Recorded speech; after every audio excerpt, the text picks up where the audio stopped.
of the Kings, 1140 The Fan. Talkin Money! And we're back. It's Talkin Money with Jeff Tarbell. Right. How you doing? Just watching a little bit of the golf on the Golf Channel here. Like Tony Romo's not doing so great. They don't have given out the score. Here you go. Adam Scott, number 1.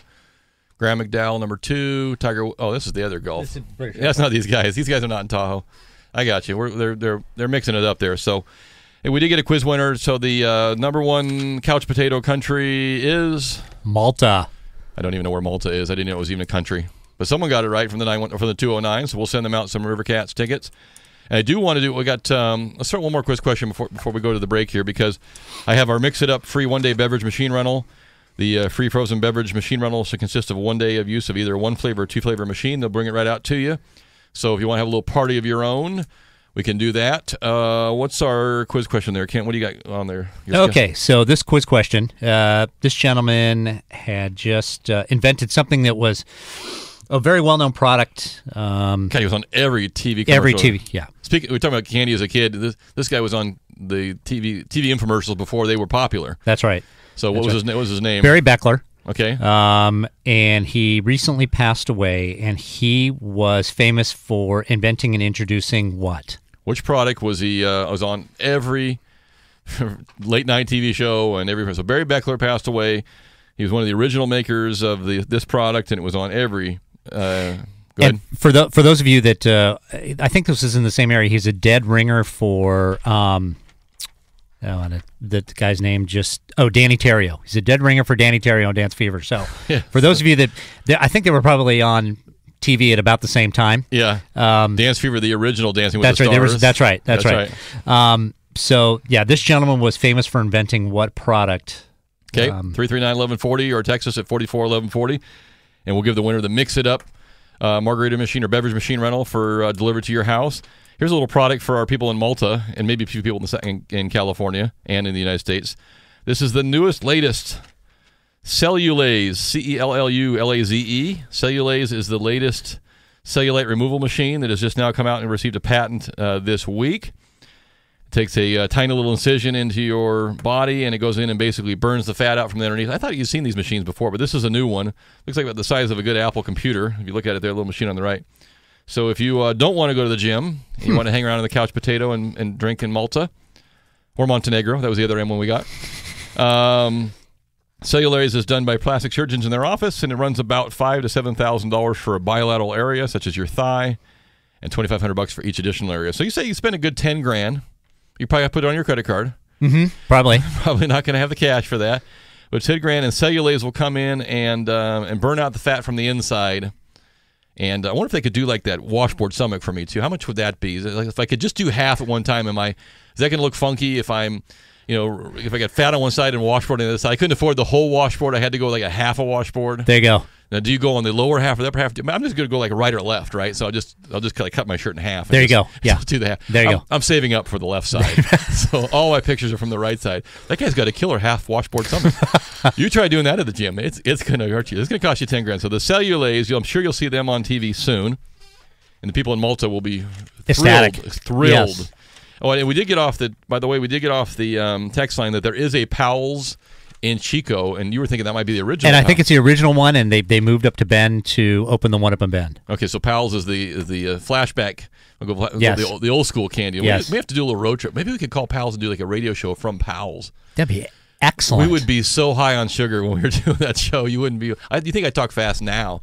Imagine like a whole case of like just bottle caps. Well, I think the best part about it would be too is that when you get to the point of getting the sugar high and you're moving about 8,000 miles an hour, is that the brewery is right next door. Oh, but that's up in Bend. You're talking about. I'm talking about. Oh, okay. Well, Chico too. Well, Sierra Nevada's up there. Chico's gonna be a little easier for us to get to than the Bend, Oregon one. Did we get a winner yet to our? We did. Oh, that was quick. Okay, so the Denny Terrio reference must have given it away. Wow. So what did what did the gentleman who passed away? What was his name again? His name was Barry Beckler. Or okay. Barry Becker, sorry. Barry Becker, and no, he did not invent the remote control. No. He invented the... Ginsu knife. The Ginsu, is that the one where you can smack it with a hammer? That's right. And in fact, the picture that I'm looking at right now has him holding a hammer, Going to town on the knife. On the knife. So you can bend them, you can break them, you can't break them. So the Ginsu knife. So we'll send out our winner the Mix It Up gift certificate for the. He didn't want that? Oh, he's out of the area? Okay, you know what we'll do then? The next person who's in the Sacramento area who would like a one-day beverage machine rental for Mix It Up, because we're running out of time, we will give that person, the first caller at 339-1140 or 1-800-920-1140, the first person who's in their local area who could make use of a free one-day beverage machine rental for Mix It Up, give us a call. We'll send it out to you, and you can have us over to your house with candy and Mix It Up beverage machine rentals. So we did the job interview thing a little bit earlier, Kent. Yes. And this is a little follow-up to that, and I think that this is important because particularly if you're starting to look at what do I want to be when I grow up, which I have yet to really take on that question. I'm pacing myself. But there has been a phenomenal survey by both the Wall Street Journal and MIT on the job losses. What type of jobs, were real popular before the recession, and what survived the recession, and what is still out there. And it might surprise you because you look at they break it into three categories. Okay, personal service jobs, so something where you're actually hands-on helping somebody. Middle skill, so that's kind of your maybe factory, you're putting things together, you're doing kind of production type stuff, and then you're basically your most education and your high skill levels. So they were almost dead equal. Personal service jobs and the high skill were almost dead equal. Middle skill, there wasn't a lot of people doing that, as you can imagine. There's not a lot of manufacturing, those kind of things too. That was before the recession. They were almost 36% personal skill, 30% high skill. After the recession, middle skill went from being a 5% to a -12%. So that kind of production-related job ended up overseas. It's just gone, or gone, has been automated. High education, high skill level jobs went from 40% to -1%. So those jobs went away. The only job that kind of held in there was this personal service jobs. Went from 36% to 2%. It got decimated also. But it was the one job that stayed in the positive category. And here's the categories of jobs that they're referring to. And they're not necessarily the most highest paying job, but something you cannot outsource. I can't outsource cutting your hair. Okay? You can get the Flowbee, but someone's still got to work the Flowbee for you. So you can't outsource. So number one job, occupation, personal and home care aides. And we talked about earlier about Bend, Oregon, high retirees. And I said, hey, you're going to go there. If you're going to go there with a job, with the function in mind. People say, well, there's no jobs there. Sure, there's jobs there. If it's loaded with people that are retired and people that need personal home care and health care and reverse mortgages and those kind of things, you have to tailor your skill level to what's around you. Exactly. Right? Or just go brush everybody's teeth after the candy machine. That's right. Or pedal your bike with a bar behind it. You got to think outside the box. Number two, non-farm animal caretakers. So your pets, people are traveling, taking care of their pets. I probably have used more of that in the last 18 months than I have ever. Because, you just don't want to leave your pets with your family. You got to leave them with somebody else. So, number three, lifeguards, ski patrol, and other recreational protective service workers. Again, you're not going to make a living. I used to be one. Used to be both a lifeguard and a ski instructor. And, you're generally paid in alcohol. You're not necessarily paid in money there. Number four, home health aides. Number five, child care workers. Number six, manicurists and pedicurists. Next, nursing aides, orderlies, and attendants, fitness trainers and aerobics instructors, and then finally hairdressers, hairstylists, and cosmetologists.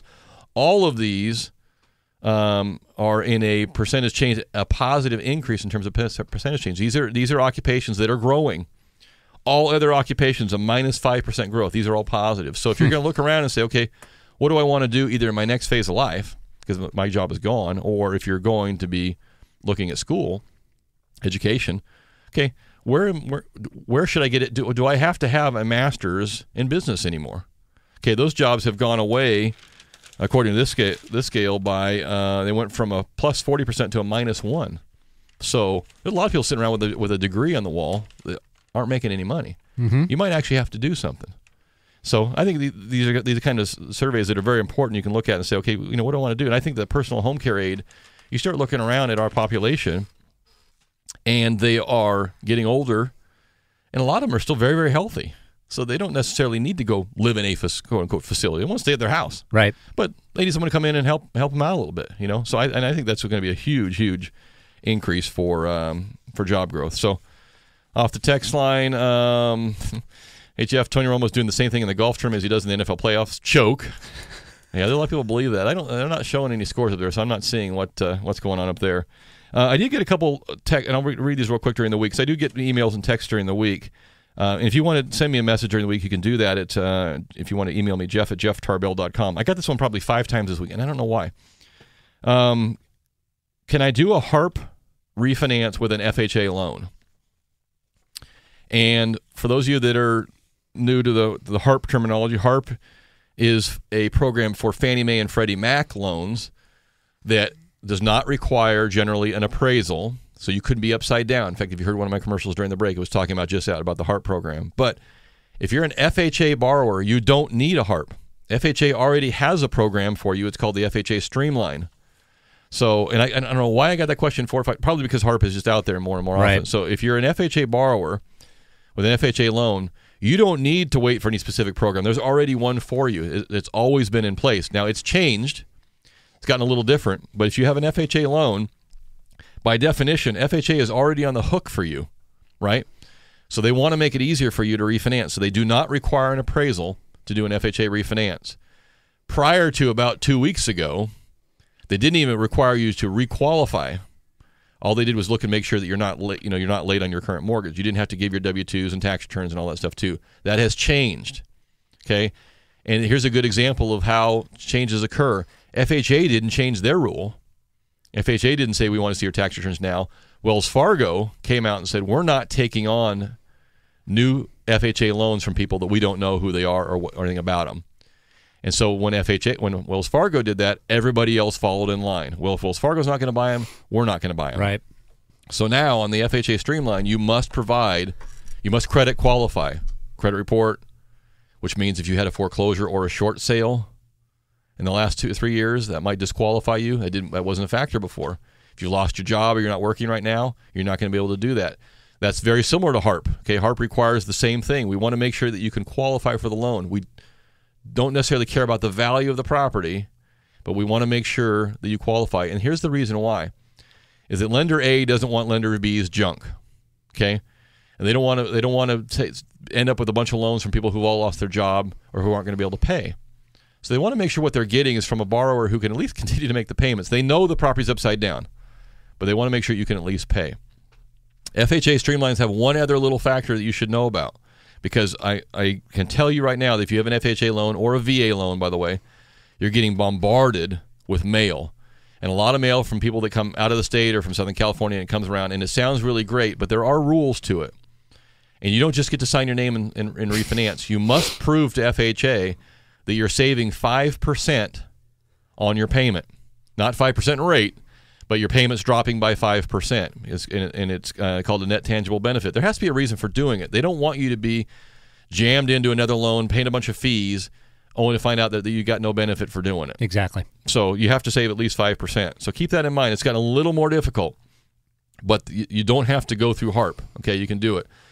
Now, if your loan from FHA was originated prior to 2009, which many of you were, they've cut the fees back on the mortgage insurance on those too. So that's a really good time to take a look at that as well. So if you've got an FHA loan, I would say you probably have to be, currently at about 5% or more to make those numbers work where you actually can get the savings that you're looking for. Maybe high 4s if you have a real high balance, but it can be figured out in minutes. It doesn't take a lot of time to figure out whether you can save some money or not. So if that's you and you want to discuss that on the FHA Streamline, you're more than welcome to give me a call next week, 338-9400. You can go on my website at jefftarbell.com. So that takes care of that. I didn't even get to all the Lake Tahoe stuff and talking about prices up there. I will just, as a quick summary, tell you that the Lake Tahoe area itself has a higher sales volume this year than they did last year and a lower average price than they did last year. So the area around the lake itself, it still has some phenomenal deals. By comparison, Truckee and Tahoe Donner, which are a different market, have exactly the similar sales, higher sales activity, but no price changes. Their price is exactly the same as last year, which they believe means that prices have finally bottomed out in the Tahoe Donner and Truckee market. And that area is starting to pick up a little bit too. Lower prices to begin with, but that area has settled down. So if you're still looking for something around the lake, you might find yourself a fairly good deal. If you're looking for something in Tahoe Donner or Truckee, prices are starting to come back up, settle back down there a little bit too. So that music means we got about 15 seconds to wrap it up. So Ken, I appreciate you coming in. Thank you very much, John. Thanks. We'll see you again in a couple weeks, and hopefully you're gonna get and watch a little golf there. Jerry Rice just took one there on the greens. That looks good. Beautiful day up there. You can find me during the week on my Facebook page. There's a Talkin Money Facebook page, or JeffTarbell.com. This show is a podcast every Mondays. We send them out, so you can download that or we can send it to you. We'll see you next week, everybody. Aloha. Aloha. Talkin' Money.